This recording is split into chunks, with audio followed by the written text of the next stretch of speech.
Hello hello అన్న, నమస్తే, good morning అన్నా నమస్తే అన్న. ఆందోళన ట్రై చేస్తున్నా అన్న. అన్న. చెప్పండి అన్న, ఎక్కడి నుంచి అన్న, ఎవరు? అన్న సూర్యాపేట జిల్లా సూర్యాపేట అన్న. మట్టంపల్లి మండలం మట్టపల్లి అన్న విలేజ్ మట్టపల్లి విలేజ్ అన్న. పల్లెటూరు అన్న. ఏం పేరన్నా? భానోత్ రమేష్ అన్న. రమేష్ అన్న, చెప్పండి రమేష్ భాయ్. మా భార్య పేరు మీద 1,50,000 ఉందన్న. నా పేరు మీద 1,50,000 తీసుకుందన్న. ఓకే. అయితే ఏం జరిగింది అంటే 2 లక్షల లోపల ఉంటేనే రుణమాఫీ అయితే, లేకపోతే కాదనంటే నేను ఏం చేశానంటే ఒక 20,000 వడ్డీ అయితే దానికి 20,000 బదులుగా 30,000 కట్టుకున్నా. కట్టినవా? 10,000 ఒక 10,000 తక్కువ చూపిస్తే నీకు రుణమాఫీ అవుతుందంటే మేనేజర్ గారు దానికి నేను 1,90,000 ఉండేటట్టుగానే చూసుకున్నాను. ఓకే. ఇది ఇంతవరకు రుణమాఫీ అనేది దాని రూపురేఖలే లేకుండా పోయిందన్న మాకు. ఓకే. అది కుటుంబ నిర్ధారణ ఏదో చేశారంట, మాకు ఇంతవరకు అది కూడా రాలేదు. తర్వాత మా భార్య పేరు మీద 3.5 ఉందన్న పొలం. ఓకే. మాకు ఆ రైతు బంధు కూడా ఇంతవరకు. ఆ రైతు బంధు అయితే రాదు ఇప్పుడే, 3.5 కదా, ఇంకా టైం పడుతుంది. ఇంకొక వారం రోజులు వస్తాయి మీకు. బట్ ఈ రైతు రుణమాఫీకి సంబంధించి 2 లక్షల కంటే పైన ఉన్న వాళ్ళందరికీ కూడా అతి త్వరలో ఒక షెడ్యూల్ వస్తుంది. పైగా ఒక మాట కూడా వచ్చింది, చూసిరు కదా, ఏదైనా ఫిర్యాదు ఉంటే ఫిర్యాదు కేంద్రాలు కూడా చేస్తున్నట్టు, ఓపెన్ చేస్తున్నట్టు. పైగా నిన్న ట్రయల్ రన్ కూడా చేసిరట, ఆ పోర్టల్లో డేటా అప్లోడ్ చేయడము. సో భవిష్యత్తులో మనకి అఫీషియల్ ఇన్ఫర్మేషన్ ఇస్తుంది. మన జిల్లాల వారీగా, మండలాల వారీగా వెళ్ళి మీరు ఎందుకు కాలేదో చెప్పి మనం డేటా ఇస్తే వాళ్ళు తీసుకొని మీకు ఏం చెప్తారంటే 2 lakhs అబోవ్ ఒకవేళ మీకు ఎన్నడ మాఫీ వస్తుందో అంత లోపుకి ఈ అమౌంట్ తగ్గించుకొని ఉండండి అని చెప్తారు, కట్టండి అని చెప్తారు. కట్టిన వాళ్ళు ఉంటే మీకు ప్రియారిటీ ఇస్తారు. ఇవ్వాలి కూడా ప్రియారిటీ కట్టిన వాళ్ళు, ఎందుకంటే మిత్తిలో తెచ్చి కట్టిరు చాలా రోజులే. అది అప్పు తీసుకొచ్చి కట్టినాం అన్న. 4 విడతలు అవుతుంది అని అంటే మేము అట్లా సంతోషం, సరే 4 విడతలు వచ్చినా సంతోషం అని చెప్పేసి దాంట్లో కూడా చూసినా 4 విడతలు కూడా మాకు న్యాయం జరగలేదన్న. అన్న నేను ఏమంటున్నా, చాలా మంది కట్టి లక్షల రూపాయలు అప్పులకు తీసుకొచ్చి కట్టిరు, ఇంట్రెస్ట్లు పే చేస్తారు. ఇటు మాఫీ జరగలేదు, అటు ఇంట్రెస్ట్ పెరుగుతా ఉంది. అవును, అదే పరిస్థితి ఉందన్న. మరి మంత్రి గారు అయితే కనీసంగా పేదవాళ్ళు అసలు వీళ్ళకి ఏం న్యాయం ఉందా అన్యాయం ఉందా కనీసం పట్టించుకున్న పాపను పోవట్లేదన్న. ఉత్తమ్ కుమార్ రెడ్డి గారు అయితే ఎందుకు పట్టించుకుంటారు? కనీసంగా ఒక్కసారైనా పేదవాళ్ళు కనీసం గెలిచింది గానీ, ఓట్లు వేసిన నిజంగా మనస్ఫూర్తిగా మేము ఆయనకు ఓట్లు వేసినాం గానీ కనీసం మీ బతుకులు ఎలా ఉన్నాయి, మీకు ఏమైనా న్యాయం జరుగుతుందా అన్యాయం, ఒక రాజకీయ నాయకుడు ఎవరు ఉంటారో ఆ లీడర్ కాడికి పోతేనే ఆయన ఆయనతో మాకు ఒకవేళ పడదు, ఆయనతో మేము మాట్లాడకపోతే ఇంకా మేము అన్యాయం అయిపోవటమే తప్ప రెండోది న్యాయం అనేది లేదన్న. ఇంత దారుణం నిజంగా. గతంలో కేసీఆర్ ప్రభుత్వం ఉన్నప్పుడు ఏదో ఒక రాజకీయ నాయకుడిని తీసుకెళ్ళినా గానీ ఎవరో ఒకళ్ళు మాట్లాడేటోడు, ఆ సిచ్యువేషన్ ఉండేది. కానీ అలా ఆ సిచ్యువేషన్ లేకుండా పోయింది నిజంగా. ఒకటప్పుడు టిఆర్ఎస్ ని ఏంది ఇంత దౌర్జన్యం అనుకున్నా గానీ ఆ ప్రభుత్వమే బాగుందన్న నిజంగా. ఎందుకనాలి కానీ దాంట్లో లబ్ధి పొందినాం. ఇలా ఆయన వల్ల మేము 10వ పరక లబ్ధి పొందినాం అన్న. ఆకలి వేసినప్పుడు అన్నం పెట్టినోడే యాది చేసుకుంటాం ఎప్పుడైనా కూడా. అవును, వాస్తవం అన్న. నిజంగా ఇవాళ చెప్తున్నా వాస్తవంగా ప్రమాణ పూర్తిగా ఆ ప్రభుత్వంలో మేము వాస్తవంగా ఓటు వేయకపోయినా నిజంగా ఆ ప్రభుత్వం వల్ల మేము 10వ పరక రైతు బంధు అనేది మాకు 100% నా భార్యకు గానీ నాకు గానీ వచ్చింది, మేము తిన్నాం. అది కాకుండా నా భార్యకు గతంలో ఒక 3 లక్షల లోన్ వచ్చింది సబ్సిడీలో, అది కూడా తిన్నాం. నిజంగా ఇవాళ తిని ప్రభుత్వ సొమ్ము తినలేదని అబద్ధం మాట్లాడకూడదు. అన్నం పెట్టినోనికి సున్నం పెట్టొద్దు. అది ఇది మేము చేసిన నిజంగా ఒక పాపమే మాకు శిక్ష చేసింది దేవుడు అనుకోవాలి నిజంగా. కానీ ఇది జీవితంలో ఇంకా మర్చిపోవాలి. జీవితంలో దీనికి మేము ఎలా చెప్పాలనో కూడా రేపు స్థానిక ఎలక్షన్లు వస్తే ఇలా చక్కదనం కూడా తేలిపోద్దనా. అంటే దీనికి ఎదురు చూడాల్సిన పరిస్థితి వస్తుందని నేను కూడా అనుకోలే. యాక్చువల్ గా నేను ఏమనుకున్నా తెలుసా, ప్రభుత్వం నిజంగా ప్రతి ఒక్క పేదవాడు నిజంగా న్యాయం జరగలేదన్న. ఇక్కడ వాస్తవంగా అనకూడదు కానీ నిజంగా పచ్చి కాంగ్రెస్ ఉన్నోడికి న్యాయం జరగలేదన్న. అంటే ఎంత మంచి అవకాశం ఇచ్చిండ్రు. 10 ఏళ్ల తర్వాత కేసీఆర్ లాంటి ఓడించి మరి నీకు చేతిలో పెడితే మనం ఏమనుకున్నామంటే అత్యధికంగా సీట్లు ఇచ్చింది మన గ్రామాలనే అయినప్పుడు మనము ఊర్లకి వెళ్ళి ఒక్కొక్క ఎమ్మెల్యేను ఎన్నిక చేసి పంపిస్తే ముక్కు ముఖం తెలవనోని, అది గతంలో గెలవనోని, అసలు ఏమాత్రం క్రెడిబిలిటీ లేనటువంటిది కూడా మనం బీఆర్ఎస్ మీద ఉన్న కోపంతో, కేసీఆర్ మీద ఉన్న కోపంతో గెలిపించి పంపారు. ఏ రోజు కూడా రాజకీయంగా ఎక్కడ ప్రచారానికి వచ్చిన దాఖలాలు లేవన్నా.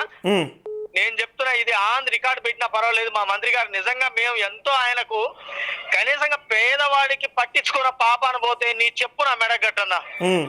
ఈ రోజు కూడా చెప్తున్నా, ఇది రికార్డు పెట్టన్నా దయచేసి. నేను ఆయన మీద నాకేమైనా కోపం కాదు, ఎందుకంటే మా తాత పచ్చి కాంగ్రెస్. మా తాత చనిపోయిండు, మా నాన్నగారు చనిపోయారు, మేము పుట్టక నుంచి కాంగ్రెస్. ఏ రోజు కూడా మేము టిఆర్ఎస్ కి ఏ రోజు ఓటేయాలి అబద్ధం ఆడాల్సిన అవసరమే లేదన్నా. దీంట్లో ఇది ఆన్ రికార్డ్ ఇది. కానీ మేము నిజంగా అయ్యా ఇది ఏందని ఏ నాయకుడి దగ్గరికి పోయినా కానీ మేము చేసేది ఏం లేదు, ప్రభుత్వం చేస్తే అయిద్ది, లేకపోతే మేమేం చేస్తాం. బ్యాంక్ లో పోతే బ్యాంక్ అధికారులు ఏంటంటే మీది వస్తే అవుతుందండి, మేము చేసేది ఏం లేదు. అదే ఏవో ఆఫీస్ కి పోతే సార్ లిస్ట్ అయితే దీంట్లో చూపిస్తుంది, వస్తుంది, టైం పడుతుంది సార్, వచ్చినప్పుడు వచ్చిందని చెప్పడం. కానీ మా దగ్గర అయితే పూర్తిగా డేటా అనేది మా దగ్గర ఏం లేదు సార్. అది ఏవో ఆఫీస్ లో పరిస్థితి, బ్యాంక్ లో చూస్తే పరిస్థితి, రాజకీయ నాయకుడి దగ్గరికి పోతే పరిస్థితి. అది ఇక సామాన్యుడు ఇంకా ఎవరి దగ్గరికి పోయినా అడగాలి, ఎవరిని ప్రశ్న అడిగితే న్యాయం జరుగుతుంది వాడికి. అదే మీరు ఈ రైతు గురించి చేయడం నిజంగా మీకు పాదాభి వందనాలన్నా. అయ్యో అన్న అంత పెద్ద మాట వద్దు. నిజంగా రైతు కోసం మీరు చేసే నిజంగా ప్రతిరోజు మీ వీడియో చూస్తున్నా, ప్రతిరోజు మీకు ఫోన్ దాదాపు ఒక 3-4 నెలల నుంచి ట్రై చేస్తున్నా రమేష్ అన్న. అయితే ఏమైందంటే నిజంగా చూస్తారు కదా డైలీ చాలా కాల్స్ వస్తాయి కదా, సో అందులో మిస్ అవుతుంది. ఇంకొకటి అన్న, నేనేమనుకున్నా అంటే ఏ సమాజం అయితే అంటే ఏ రైతాంగం అయితే రేవంత్ రెడ్డికి అవకాశం ఇచ్చిందో వాళ్ళనే ముంచుతాడని అయితే నేను ఊహించలేదన్న. ఎందుకంటే ఇప్పుడు హైదరాబాద్ చుట్టుముట్టోళ్ళు హైదరాబాద్ లేలే ఓట్లు రేవంత్ రెడ్డికి, నమ్మిండ్రు. నేను ఇక్కడ ఉన్న ఖమ్మం డిస్టిక్ గానీ నల్గొండ డిస్టిక్ గానీ రైతులు కాంగ్రెస్ అంటే పడి చచ్చిపోతారు.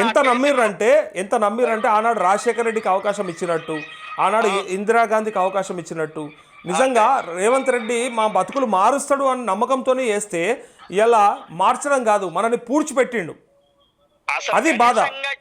వాళ్ళకి ఏం కావాలి ఏం కాకూడదు అనేది కూడా పట్టించుకున్న నాదుడు లేడన్న. ఒక్క డిపార్ట్మెంట్ లో కనీసంగా ఏం సార్ మా పరిస్థితి అంటే దానికి సమానం చెప్పి లేదు. ఎందుకంటే ఇప్పుడు మీదోడు చక్కగా ఉంటే కిందోడు చక్కగా పనిచేస్తాడు, అసలు చక్కగా లేడు. వీళ్ళంతా ఏం చేస్తారు, వీళ్ళంతా ఉంటోలేరు.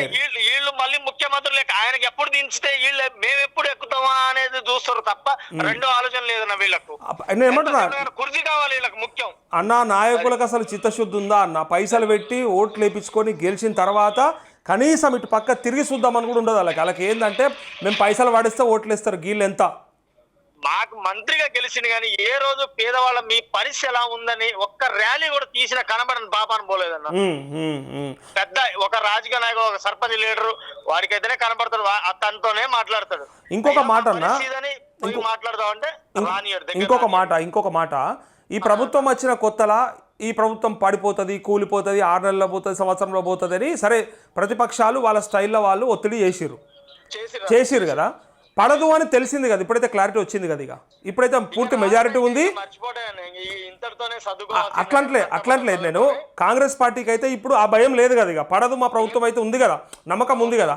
ఈ 3.5 ఏళ్ళు మరి ప్రజల కోసం ఆలోచించవచ్చు కదా, అది నేను అడిగేది.